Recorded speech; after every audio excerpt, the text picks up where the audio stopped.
Non, Paris ne sera pas cloîtrée toute seule pendant 3 semaines. La proposition choc de la mairie d'Anne Hidalgo d'un confinement strict pour pouvoir tout rouvrir ensuite a vite fait flop.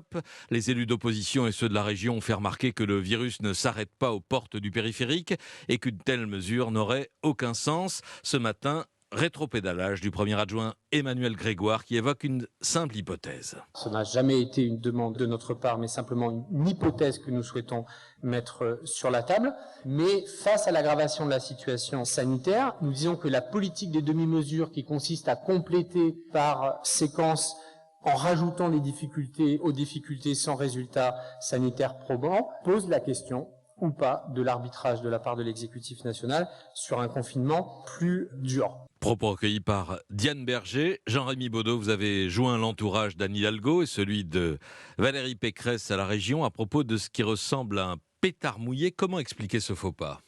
Eh bien Patrick, en politique, c'est ce qui s'appelle un ballon d'essai raté, bien silencieux depuis hier soir. Effectivement, l'entourage d'Anne Hidalgo a fini par nous répondre et un très proche de la maire de Paris prend ses distances avec Emmanuel Grégoire. Il a fait une erreur d'appréciation. Cette proposition hier, c'est une mauvaise traduction de l'état de réflexion de la maire. Fin de citation. En gros, ce qu'on nous explique, c'est qu'Anne Hidalgo avait posé en privé l'hypothèse d'un reconfinement strict de 15 jours. Tout juste une hypothèse, pas une proposition, précise son entourage. Mais Emmanuel Grégoire serait donc allé trop loin. Ce quoi qu'il fait évidemment beaucoup réagir hier, puisque personne n'imagine que le premier adjoint ait pris la parole sans l'accord de la maire.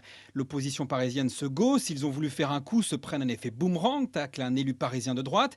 Hidalgo vend du rêve, mais c'est illusoire. Personne n'y croit au retour de la vie normale après 3 semaines, persifle l'entourage de Valérie Pécresse à la région.